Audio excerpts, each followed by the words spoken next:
Bismillah, alhamdulillah, nahmaduhu wa nasta'inuhu wa nastaghfiruhu wa nastahdihi wa na'udzu billahi min shururi anfusina wa min sayyiati a'malina man yahdihillahu fala mudilla lahu wa man yudlil fala hadiya lahu asyhadu an la ilaha illallah wahdahu la syarika lahu wa asyhadu anna Muhammadan 'abduhu wa rasuluh. Alhamdulillah, ikhwas sekalian, pada hari ini kita bisa berkumpul lagi, bertemu lagi, bertatap muka untuk bersama-sama kita mempelajari sirah Nabi sallallahu alaihi wasallam. Dan pada kesempatan yang lalu telah kita bahas mengenai peristiwa penyerangan pasukan bergajah, yang mana kita sebutkan peristiwa tersebut adalah merupakan karunia dari Allah untuk mempersiapkan kedatangan akan lahirnya Nabi terakhir. Karena kalau saja kita lihat dari segi agama, maka sesungguhnya agama orang-orang yang menyerang pasukan bergajah Abrahah yang beragama Nasrani itu lebih baik daripada agamanya orang-orang musyrikin. Agama para orang-orang Nasrani, walaupun mereka memang memiliki, ada juga mungkin patung, patung Bunda Maria, namun patung tersebut tidaklah mereka perlakukan seperti yang diperlakukan oleh orang-orang musyrikin jahiliyah. Orang-orang musyrikin jahiliyah itu betul-betul beribadah di depan berhala-berhala. Selain berhala besar yang ada dimiliki setiap suku, juga di rumah-rumah mereka juga memiliki berhala masing-masing yang mereka sembah, yang mereka bersujud kepadanya. Betul-betul mengangkat tangan berdoa, menyembelih kurban seperti Idul Adha. Orang-orang mukminin, muwahhidin diperintahkan untuk mengikhlaskan ibadah termasuk penyembelihan hanya kepada Allah. Nah, namun orang-orang musyrikin pada saat itu bahkan penyembelihan hewan saja itu mereka lakukan untuk berhala. Seperti mungkin pada hari ini praktek yang terjadi sebagai sesaji yang dilakukan orang-orang penyembah selain Allah. Nah, yang mana ini sangat dilarang. Jadi kita sebutkan, jadi walaupun agama orang-orang pasukan bergajah itu lebih baik dari agamanya orang musyrikin, namun Allah bela mereka. Karena apa? Karena akan lahir Nabi terakhir dari mereka. Nah, dan kita sebutkan juga bagaimana kelahiran Nabi SAW, dan beliau lahir dalam keadaan yatim, karena ayah beliau wafat di Yathrib atau di Madinah sepulang perjalanan dari Syam. Maka Nabi SAW beliau terlahir hanya bersama ibu beliau, dan juga ada pembantu setia yang bernama Ummu Aiman, yang bernama Barakah, Ummu Aiman Al-Habasyiyah. Nah, dan juga kita sampai pada hari ini kita meneruskan pelajaran kita, yaitu pada penyusuan Nabi SAW. Nah, mari sama-sama kita buka buku Sirah Nabawiyah. Nah, pada halaman 24. Nah, halaman 24, silahkan dibuka. Untuk penyusuan telah kita sebutkan, kita pelajari pada pertemuan yang lalu, bahwa yang pertama kali menyusukan Nabi SAW adalah budaknya dari Abu Lahab, yaitu yang bernama Thuwaibah. Itu yang pertama menyusukan. Kemudian yang kedua adalah Halimah As-Sa'diyah, dan kita sebutkan juga pada pelajaran yang lalu bagaimana penduduk Makkah memiliki kebiasaan untuk mengirim bayi-bayi mereka untuk tumbuh besar di perkampungannya. Alasannya diantaranya selain untuk kesehatan, karena lingkungannya lebih bersih daripada kota Mekah, dan juga yang kedua adalah untuk menjaga kemurnian bahasa Arab mereka.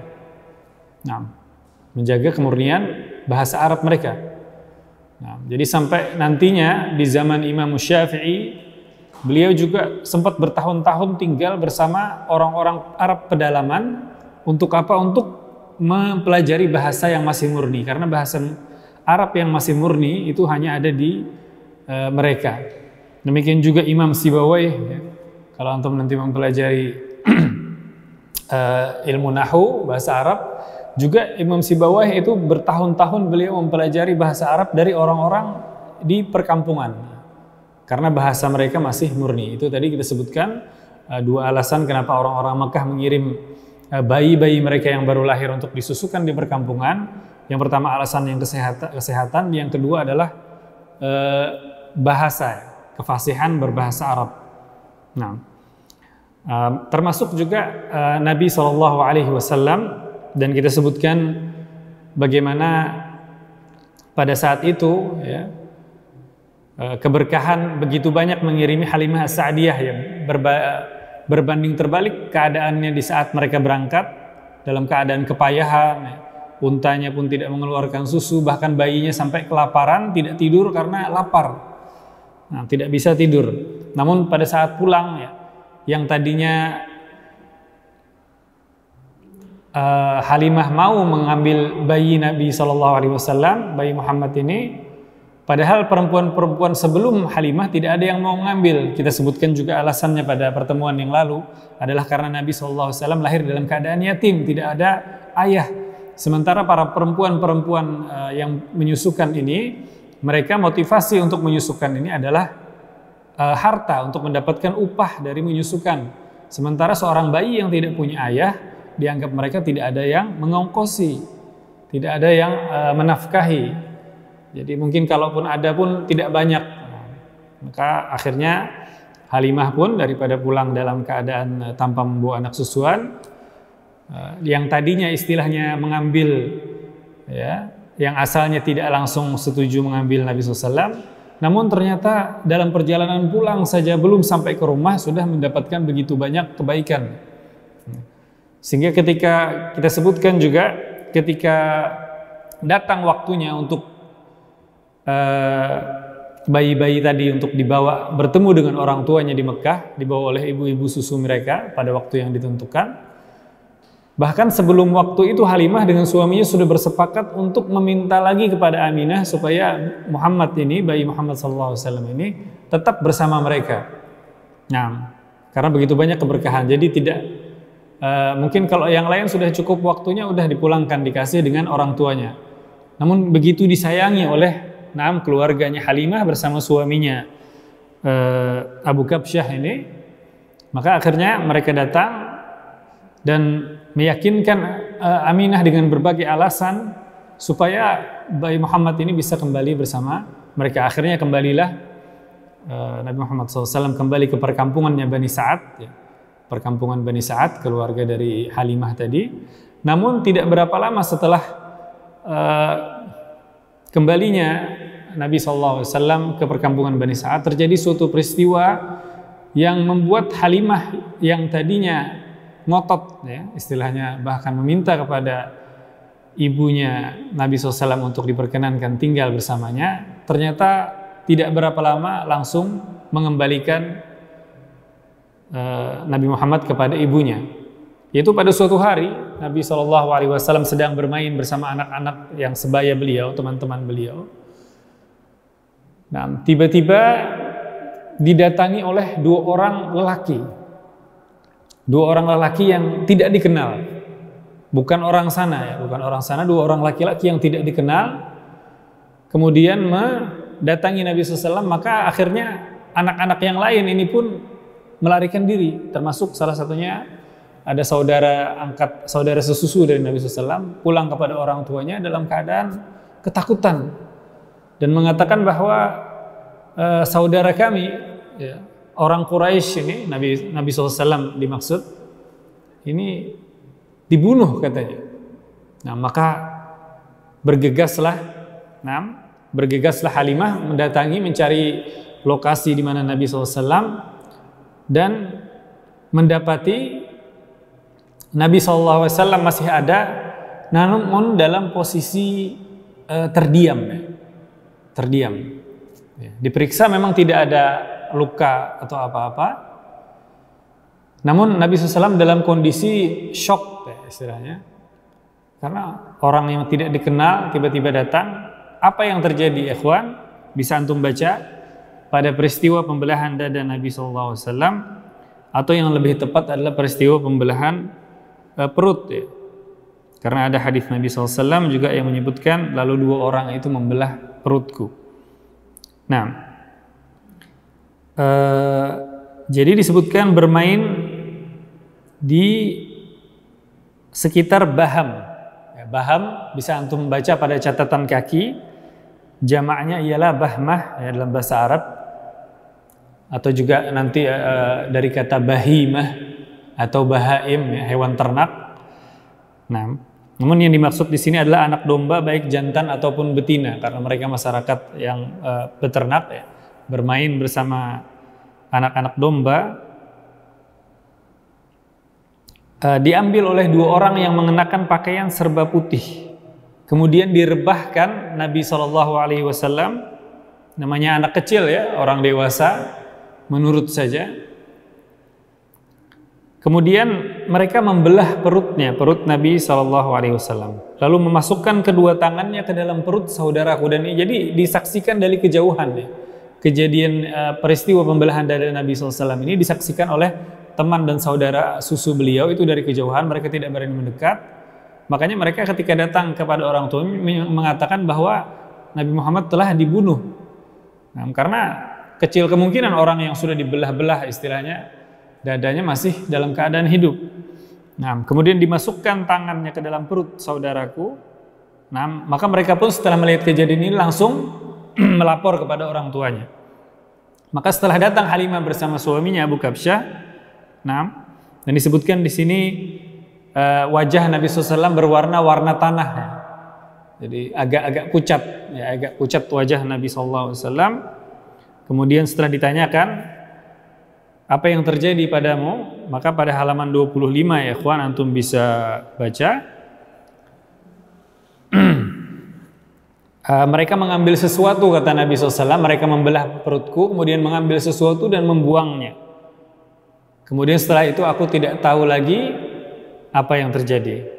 Maka ini yang datang kepada Nabi SAW adalah malaikat Jibril untuk mengeluarkan sifat syaitan yang ada pada Nabi SAW. Karena beliau juga manusia biasa seperti kita, manusia yang terlahir, ada bagian syaitan. Maka karena beliau dipersiapkan untuk risalah ini, maka terjadi 2 kali ikhwan peristiwa pembelahan dada Nabi SAW.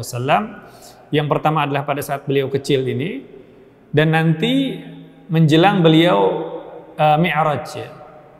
Jadi pada saat Isra Mi'raj itu yang kedua kali dikeluarkan sifat bagian syaitan dari dirinya. Jadi diceritakan bahwa malaikat Jibril pada saat itu datang dengan membawa tempat yang berasal dari emas dengan air zam-zam ya, untuk mensucikan.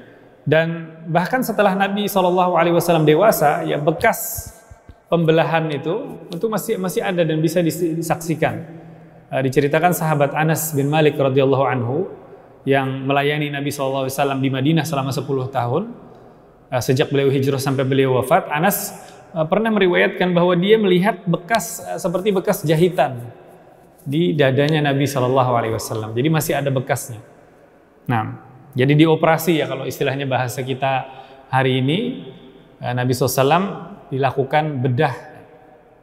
Nah, maka setelah kejadian ini Halimah pun tidak mengetahui siapa pelakunya, ya bukan orang yang dikenal. Alhamdulillah istilahnya Nabi SAW masih selamat, masih hidup, tidak sampai meninggal. Maka karena ketakutan ditakutkan nanti terjadi bahaya yang lebih lagi di masa mendatang, maka cepat-cepat Halimah akhirnya memulangkan Nabi SAW kepada ibunya Aminah. Nah, ini bisa antum baca ya ikhwan pada halaman 25 ya, 25. Nah, dan tentunya pada saat mengembalikan kepada ibunya Aminah. Tentu saja Aminah heran karena beberapa lama waktu yang lalu Halimah ini ngotot pengen supaya Muhammad tetap bersama kami. Namun tidak berapa lama kok sekarang malah ingin langsung memulangkan sendiri tanpa diminta. Maka diceritakan oleh Halimah kejadian yang menimpa beliau, dan Aminah pun menenangkan dan mengatakan bahwa insya Allah putraku ini adalah seseorang yang baik dan tidak akan menimpa kepadanya sesuatu yang buruk. Maka akhirnya Nabi SAW pun bersama ibu beliau sekarang, ya. Dan pada saat itu ibu beliau ingin mengunjungi makam ayah beliau, makam Abdullah, ya, orang tua Nabi SAW, yang berada di mana kita sebutkan di Madinah atau di Yathrib pada saat itu namanya. Maka berangkatlah Nabi SAW bersama ibu beliau, ya, bersama juga pembantu beliau setia Ummu Aiman, berangkat untuk berziarah ke kubur ayah beliau ke Madinah. Namun sampai pada saat ingin pulang, perjalanan pulang, baru keluar sedikit dari kota Madinah sampai di sebuah perkampungan yang bernama Abwa,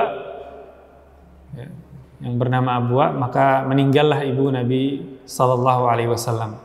Dan sekarang beliau betul-betul sendiri. Ya, belum lama beliau bergabung bersama ibu beliau, ya, disebutkan hanya sempat 2 tahun berkumpul bersama ibu kandungnya. Namun Aminah ibu beliau juga meninggal di Abwa, ya, sepulang dari menengok kubur ayah beliau di Madinah. Nah, dan ini juga nanti disebutkan, ya ikhwan, pada suatu waktu setelah hijrahnya Nabi SAW ke Madinah, ke Yathrib, ya, tempat meninggal ayah beliau dan ibu beliau juga dikubur di sana, Nabi SAW pernah mengatakan, meminta izin kepada Allah Subhanahu wa taala untuk mendoakan ibu beliau, untuk beristighfar kepada ibu beliau, namun tidak diizinkan. Kemudian beliau meminta izin untuk menziarahi kubur ibu beliau dan diizinkan. Nah, jadi di daerah Abwa, ya, setelah hijrah. Maka pulanglah akhirnya Nabi SAW kembali ke Mekah, ya, bersama pembantu setia Ummu Aiman, dan sekarang yang mengasuh beliau adalah kakek beliau yang bernama Abdul Muttalib, yang merupakan tokoh Quraisy, tokoh yang namanya sangat dihormati oleh masyarakat Mekah, apalagi setelah kejadian penyerangan pasukan Abrahah, ya.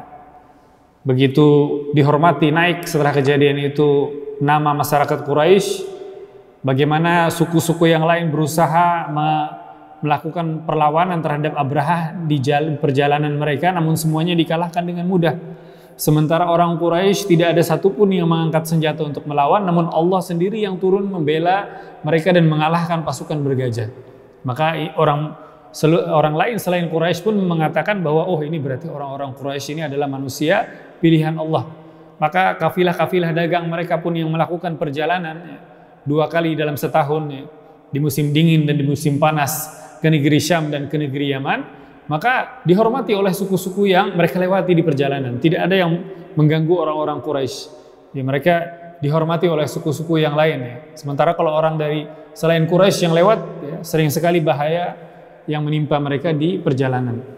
Dan Abdul Muttalib sebagai tokoh Quraisy saat itu sangat dihormati. Nah, dan diasuh Nabi SAW oleh kakek beliau Abdul Muttalib, yang pada saat itu sudah berusia sepuh, ya, kurang lebih 80 tahun dikatakan usianya Abdul Muttalib. Dan Abdul Muttalib ini memiliki, ya ikhwan, tempat duduk di dekat Ka'bah, semacam singgasana, ya, kursi kedudukan khusus untuk beliau di dekat Ka'bah, untuk beliau di sana duduk dan bertemu dengan masyarakat yang lain, yang mana tidak seorang pun berani duduk di tempat tersebut kecuali beliau, ya, betul-betul dijaga, ya. Bahkan anak beliau sendiri tidak berani. Anak beliau sendiri tidak berani untuk duduk di tempat tersebut. Nah, namun ketika Nabi SAW yang masih kecil datang dan duduk di tempat ini, kemudian tentu saja, ya, paman-pamannya yang lainnya berusaha menarik beliau, memindahkan beliau dari tempat ini. Namun kejadian ini dilihat dari jauh oleh Abdul Muthalib, kakek beliau yang saat itu berjalan mendatangi ke sana. Dan setelah beliau datang, beliau mengatakan, biarkan saja cucuku ini, karena sesungguhnya dia akan memiliki kedudukan yang besar di masa depannya. Nah, bisa antum baca ya ikhwan pada halaman 25. Nah, 25 wafatnya Aminah, pengasuhan Abdul Muthalib dan Abu Thalib. Nah, namun bersama kakek beliau ini pun juga tidak lama ya ikhwan, kurang lebih 2 tahun meninggal ibu beliau, kemudian 2 tahun diasuh oleh kakek beliau pun meninggal Abdul Muthalib. Maka akhirnya yang mengasuh Nabi SAW adalah paman beliau yang bernama Abu Thalib. Paman beliau Abu Thalib ini yang berikutnya mengasuh Nabi SAW. Dan kalau kita ingat kembali sejarah, pada saat ayah Nabi SAW hampir disembelih oleh kakek beliau Abdul Muthalib untuk membayar nazar Abdul Muthalib ya, kalau memiliki 10 orang anak akan salah satunya akan dikorbankan, dan yang ternyata undiannya jatuh kepada Abdullah. Maka pada saat ingin membawa Abdullah, salah satu saudara yang paling keras, istilahnya penolakannya yang paling membela Abdullah adalah Abu Thalib ini. Nah, jadi sayang kepada ayahnya, kemudian turun juga kepada putranya. Maka sepeninggal Abdul Muthalib, kakek beliau tidak ada, maka hanya tinggal paman-paman beliau, ibu pun tidak ada. Maka akhirnya Abu Thalib lah yang mengasuh Nabi SAW sejak beliau berusia 8 tahun. Nah, dan walaupun Abu Thalib ini bukan paman Nabi SAW yang paling banyak hartanya, sebetulnya bukan yang paling kaya, namun Allah Subhanahu wa taala berikan keberkahan pada beliau. Ya, ini bisa antum baca ya ikhwan pada halaman 25 ya. Maka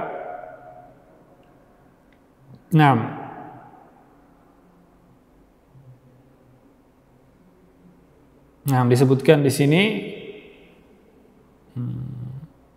pada halaman 25. Jadi sejak Nabi SAW berusia 8 tahun sampai nanti Nabi SAW dinikahkan, sampai akhir hayat beliau Abu Thalib, beliaulah yang mengasuh dari kecil dan melindungi dan membela Nabi SAW.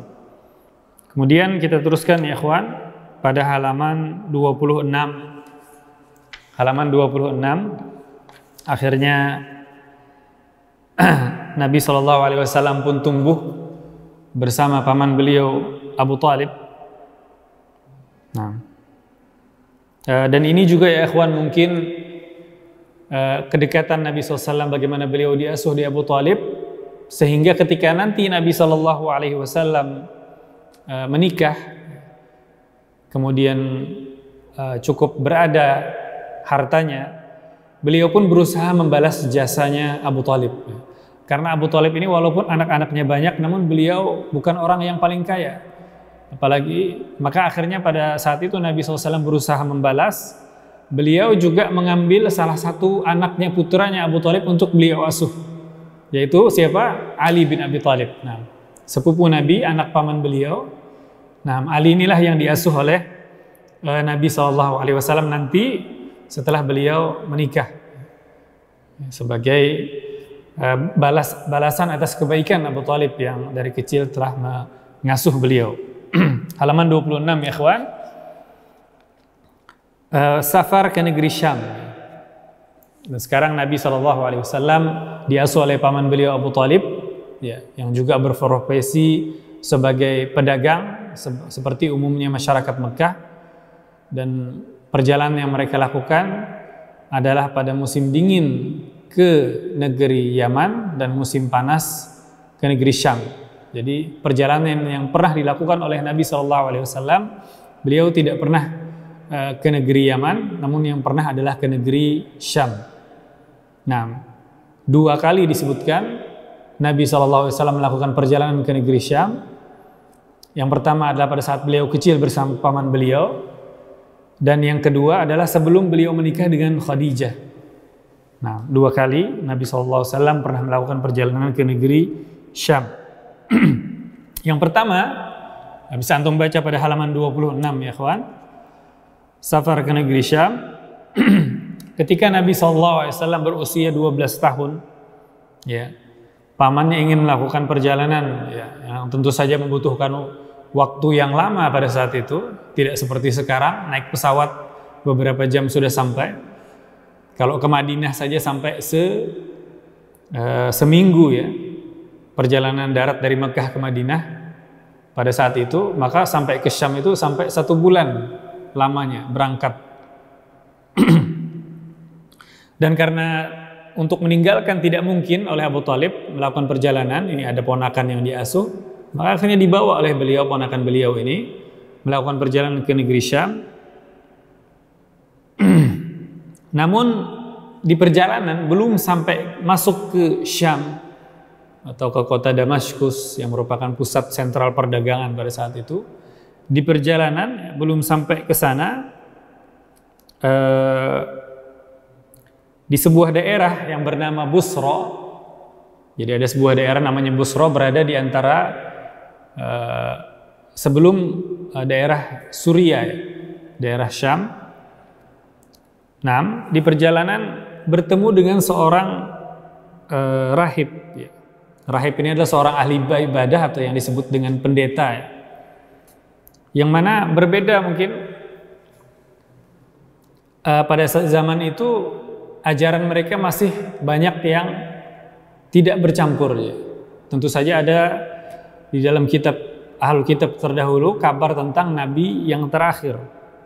Nah, singgahlah kafilah ini. Dan bagaimana terjadi pertemuan dengan pendeta ini? Rombongan kafilah dagang saat itu tentu saja namanya perjalanan darat yang memakan waktu yang lama, tentu saja memerlukan memerlukan tempat untuk singgah ya, dari waktu ke waktu untuk singgah beristirahat, untuk kemudian melanjutkan perjalanan lagi. Dan salah satu persinggahan mereka ini berada di dekat kediamannya si rahib ini. Si rahib ini kemudian memperhatikan ada yang berbeda sedikit dengan rombongan ini dibanding rombongan-rombongan lain.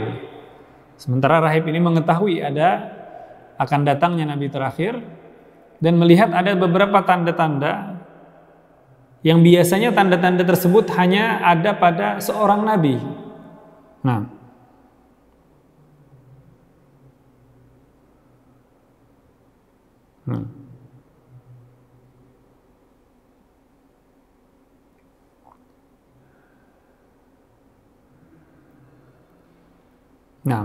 Maka akhirnya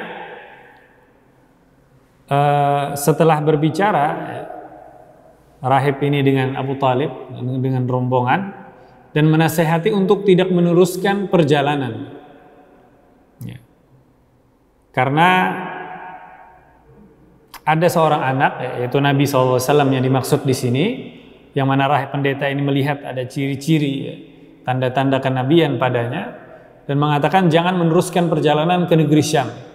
Kenapa? Karena di negeri Syam itu banyak orang Yahudi yang kalau mereka tahu kalau mereka menemukan anak ini maka mereka akan membunuhnya. Karena orang Yahudi kita tahu mereka menyangka bahwa Nabi terakhir ini pasti keluar dari mereka. Karena nabi-nabi sebelum Nabi SAW semuanya dari mereka.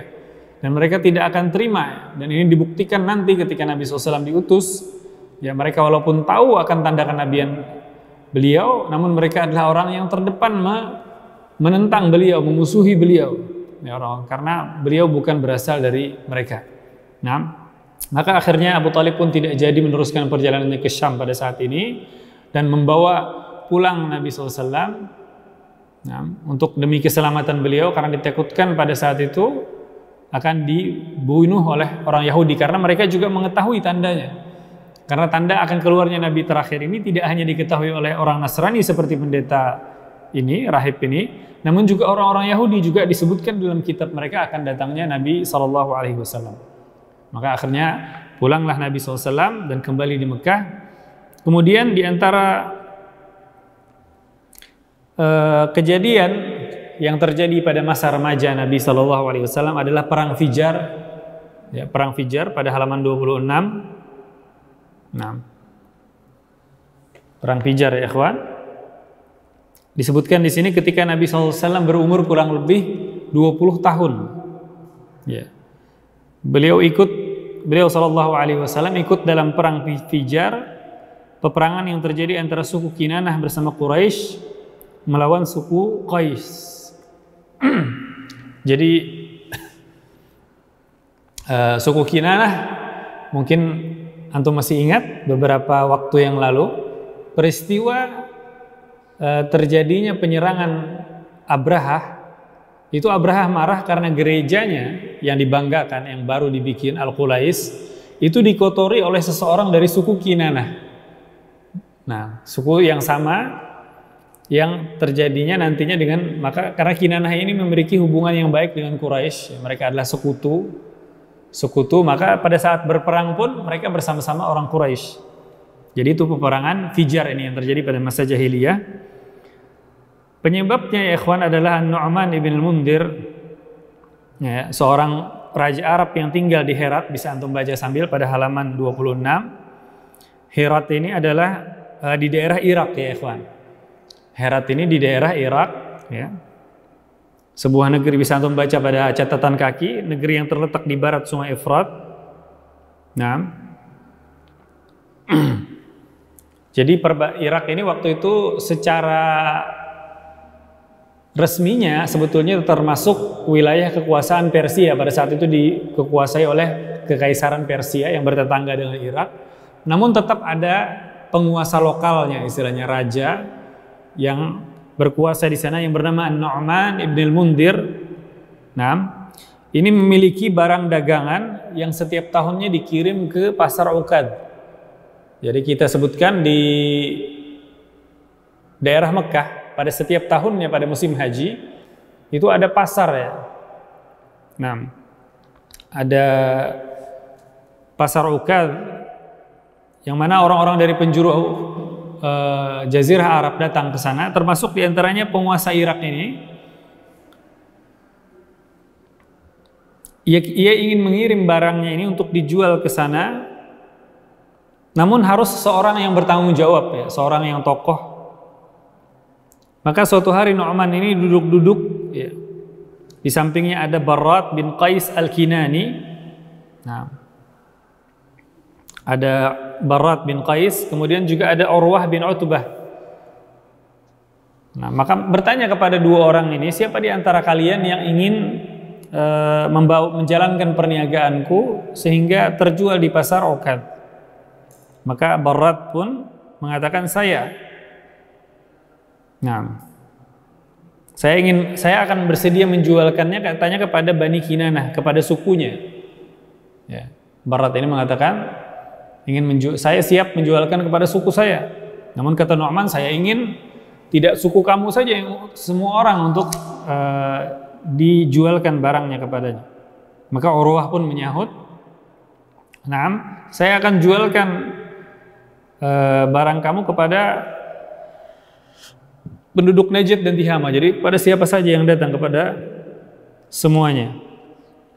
Kemudian Barat tadi bertanya, kamu juga akan menjualkan kepada Kinanah, kepada suku saya maksudnya?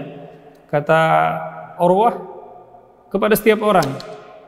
Nah, maka Barat pun menjadi dengki dan menyimpan dendam atas kejadian ini. Jadi seakan-akan dia menganggap, dia mungkin tidak menyangka kalau Urwah ini akan siap menjualkan kepada siapa saja. Jadi ini merebut mata pencaharian dia, ada kecemburuan sosial di sini, ya.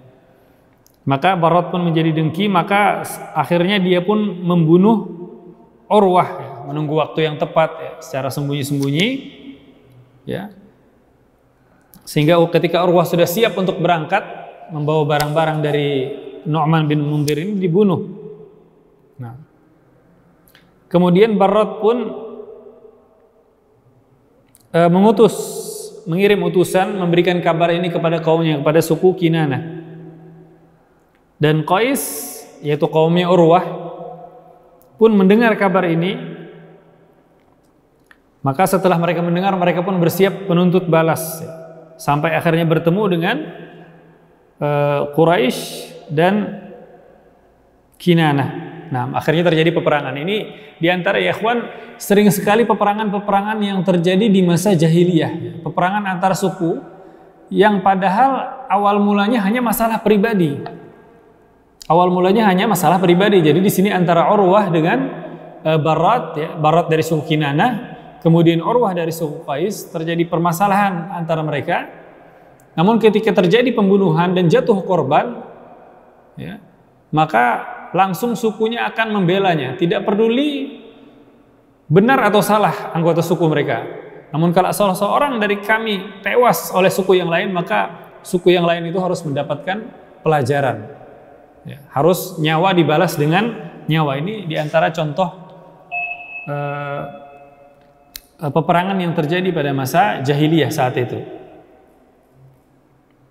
Nah, maka akhirnya, dan pada saat itu asalnya Kinanah, antara suku Kinanah, sukunya korban tadi, yaitu Urwah,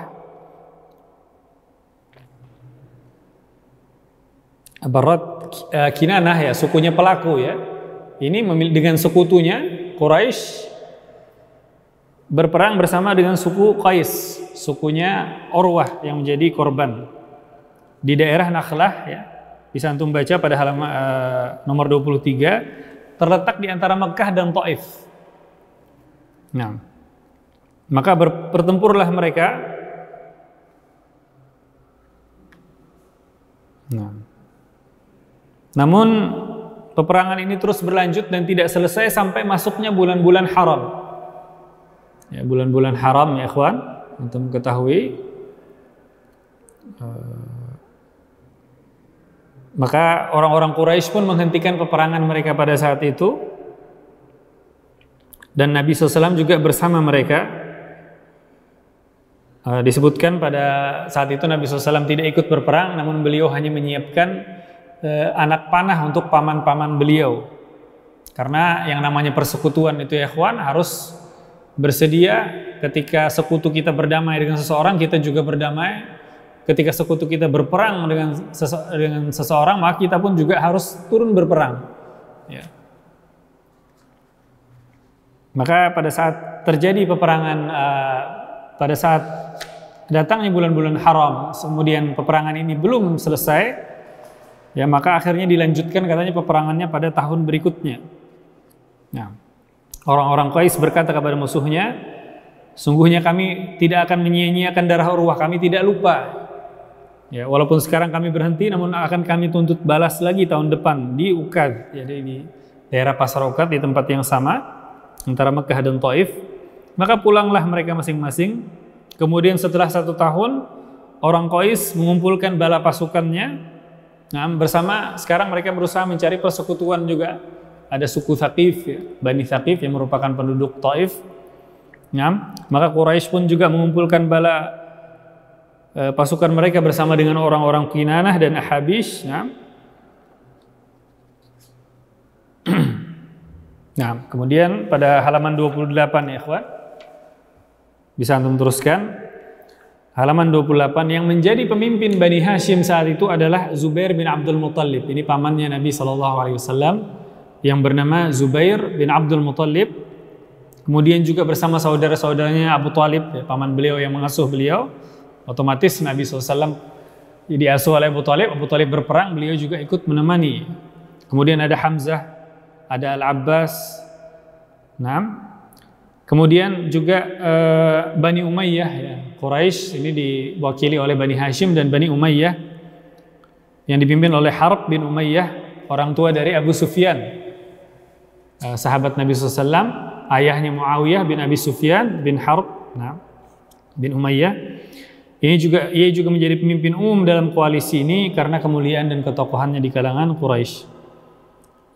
Maka setiap kabilah masing-masing dipimpin oleh komandannya, sampai mereka akhirnya berusaha untuk menyudahi peperangan ini karena disebutkan ini merupakan perang terdahsyat dalam sejarah Arab ya. Di masa jahiliyah, peperangan Fijar ini adalah peperangan terdahsyat. Nah, bagaimana buruknya peperangan pada masa jahiliyah, padahal asalnya hanya merupakan perselisihan pribadi. Nah, dan di dalamnya terdapat penodaan terhadap keharaman kota Mekah ya, padahal terjadinya di sekitar daerah haram yang disucikan oleh orang bangsa Arab, maka hari itu disebut dengan hari Fijar. Fijar ini berasal dari kata bahasa Arab fajjara yufajjiru. Ya, kalau pada hari ini juga meledak, ledakan pun juga disebut dengan kata fijar. Sesuatu yang meledak, namun di masa lalu fijar ini ya, berarti pertumpahan darah. Pertumpahan darah. Nah. Dan disebutkan di sini hampir saja kekalahan menimpa suku Qais. Sehingga banyak suku-suku yang bersekutu bersama mereka mengalami kekalahan. Namun ternyata kekalahan ini terhenti karena adanya yang menyerukan perdamaian ya. Kedua belah pihak sebetulnya sudah sama-sama capek ya, berperang. Untuk sebab yang sebetulnya juga tidak terlalu penting, tidak terlalu agung istilahnya. Maka caranya bagaimana perdamaian yang dilakukan adalah dengan menghitung korban di kedua belah pihak. Dihitung siapa yang paling banyak korbannya, maka dia berhak mendapatkan diyat. Nah, maka setelah dihitung ternyata suku Qais lah yang lebih banyak korbannya. Jadi suku Qais ini tadi yang pertama kali kejadian peperangan korban berasal dari mereka. Pada saat terjadi peperangan pun juga ya ternyata yang menjadi korban lebih banyak gugur adalah dari mereka. Maka dengan demikian mereka lah yang berhak mengambil diat dari orang-orang Quraisy. Dan kita sebutkan ya ikhwan, diatnya pada saat itu satu orang adalah 100 ekor unta. Karena sejak kejadian Abdullah, diat seseorang yang asalnya hanya 10 ekor unta, satu nyawa, maka menjadi satu nyawa manusia diganti dengan 100 ekor unta. Maka orang Quraisy pun berhak orang Quraisy harus membayar diatnya kepada orang-orang suku Qais tadi. Dan pemimpin atau komandan mereka pada peperangan ini Harb bin Umayyah ini menyetujui bersama putranya Abu Sufyan. Maka berakhirlah peperangan ini ya ikhwan, peperangan di masa jahiliyah. Dan sepulang dari peperangan ini ya, mereka sudah capek ya dengan sebab-sebab yang remeh istilahnya, namun bisa menumpahkan darah begitu banyak manusia yang tidak bersalah bahkan. Yaitu terjadinya hilful fudul. Hilful fudul, hilf itu artinya persekutuan atau perjanjian. Hilf itu bisa berarti persekutuan, namun yang dimaksud di sini adalah perjanjian. Hilful fudul. Maka pulang mereka dari peperangan Fijar ini, dan orang Quraisy tentu saja harus membayar banyak 100 ekor onta untuk setiap korban dari Qais yang mereka tewaskan. Terjadinya perjanjian ini di rumah salah seorang tokoh Quraisy yang bernama Abdullah bin Jud'an At-Taimi. Nah, Abdullah bin Jud'an At-Taimi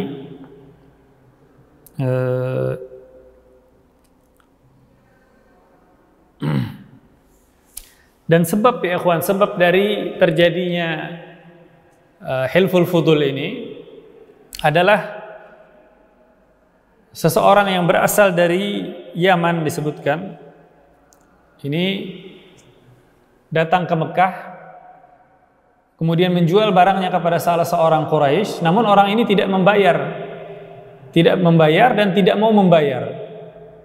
Yes. Karena dia menganggap bahwa yang pedagangnya ini adalah orang asing, sementara yang mengambil barang ini adalah tuan rumah dari sana, dia bersama keluarganya, sukunya. Maka tidak bisa akhirnya melakukan kekerasan pedagang tersebut untuk merebut kembali haknya. Yang bisa dilakukan hanyalah meminta tolong kepada orang-orang Mekah yang ada. Maka ternyata seruan permintaan tolong dari dia ini didengar oleh tokoh-tokoh Mekah ya, yang mereka segera menyambut ya, di antaranya Bani Hashim, kemudian Bani Muthalib, Bani Asad, Bani Zuhrah bin Kilab, dan Bani Taim bin Murrah. Maka mereka pun sepakat untuk tidak boleh seorang pun dizalimi di kota Mekah ini, dari manapun dia, maka harus ditolong, dari kabilah sendiri atau kabilah dari kabilah yang lain. Setiap orang tidak boleh dizalimi. Ya, ada keadilan sosial di sini. Ya, sebuah perjanjian, dan terjadinya ini di rumah Abdullah bin Jud'an At-Taimi, salah seorang tokoh Quraisy. Dan ikhwan, Abdullah bin Jud'an At-Taimi ini juga adalah salah seorang yang membebaskan sahabat Suhaib Ar-Rumi. Jadi ceritakan nantinya sahabat Suhaib Ar-Rumi ini bukan berasal dari sana. Kemudian ketika datang ke Mekah, beliau salah satu yang menolongnya adalah Abdullah bin Jud'an ini, ya, tokoh yang dikenal dengan kebaikannya.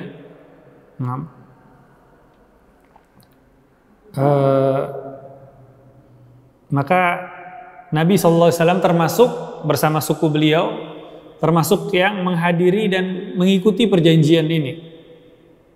Nah, sampai Nabi SAW setelah beliau diutus, beliau pernah berkata, kata beliau, pada masa jahiliyah, aku pernah menghadiri sebuah perjanjian di rumahnya Abdullah bin Jud'an At-Taimi, kata beliau, yang lebih aku sukai, afwan, bisa antum baca ya ikhwan, pada halaman 29, pada halaman 29 bisa antum baca, Nabi SAW,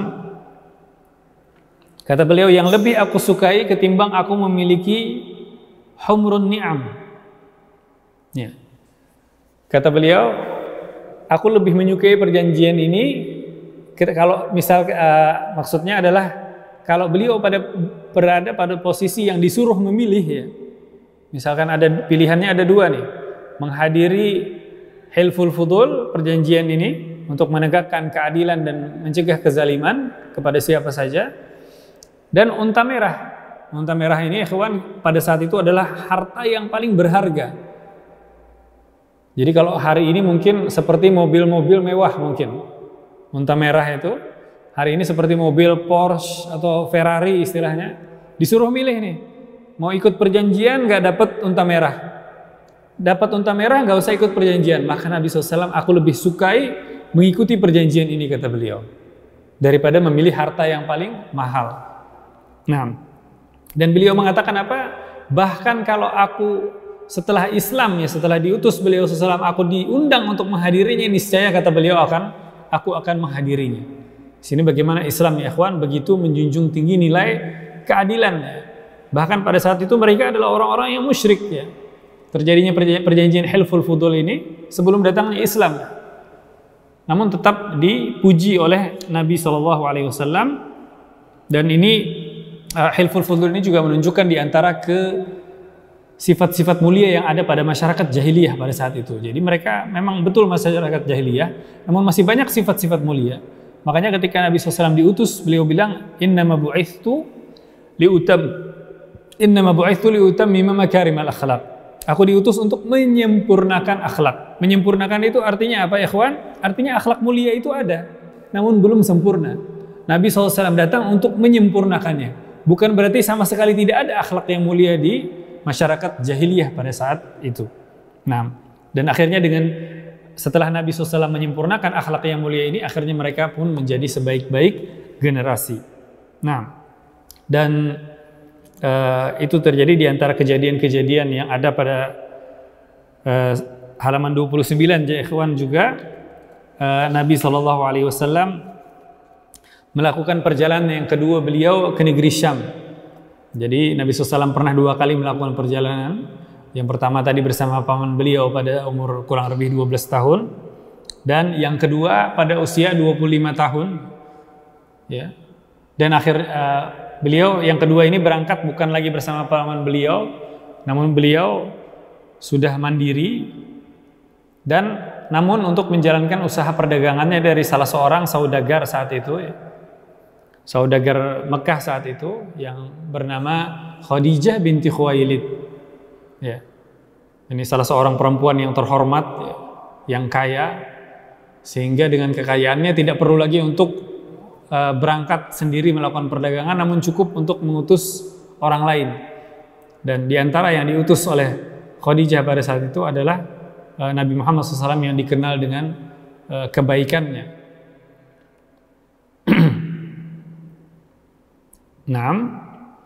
Saat itu sudah terdengar ya, Nabi SAW sudah dikenal orang dengan kebaikan akhlak beliau, dengan begitu dipercaya.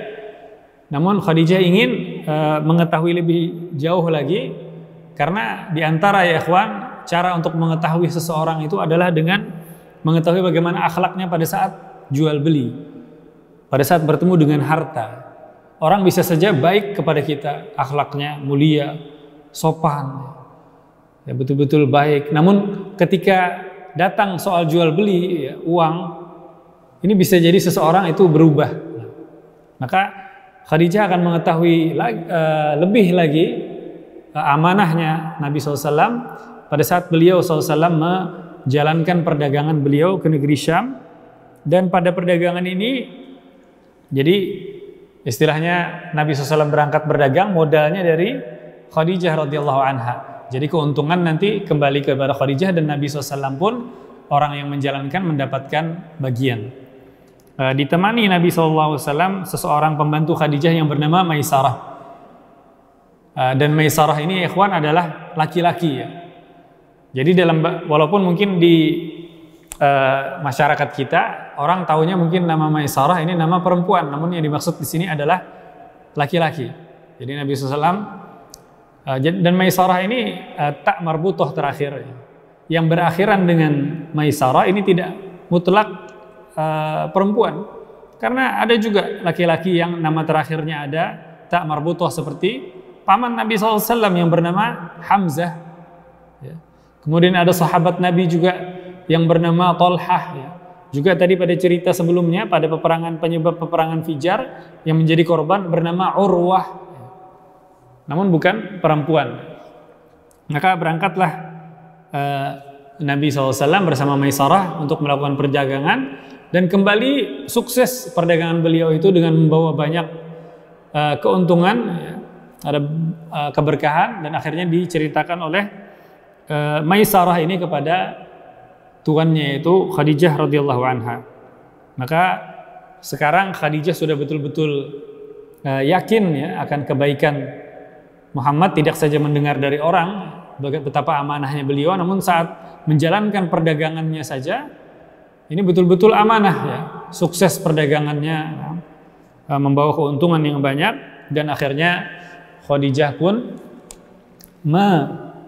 menawarkan dirinya ya melalui orang lain kepada Nabi SAW untuk menikah.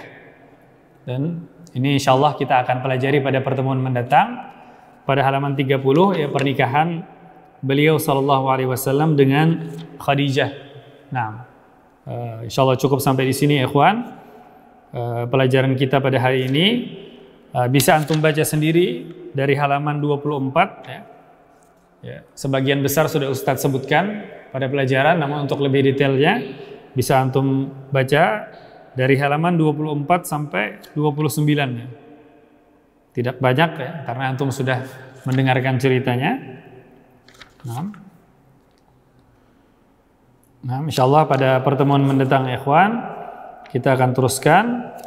Jadi tadi dari peristiwa pembelahan dada Nabi SAW, tentu saja tidak bisa kita satu persatu menyebutkan atau tahun per tahun ya dari kehidupan apa saja kejadian yang terjadi pada kehidupan Nabi SAW, karena tidak semuanya diriwayatkan kepada kita. Jadi hanya hal-hal penting saja yang sampai kepada kita. Dan semoga Allah memberikan manfaat kepada kita dengan apa yang ilmu yang kita pelajari ini. Dan kita tutup dengan doa kafaratul majlis. Subhanakallahumma wa bihamdika asyhadu an la ilaha illa anta astaghfiruka wa atubu ilaik.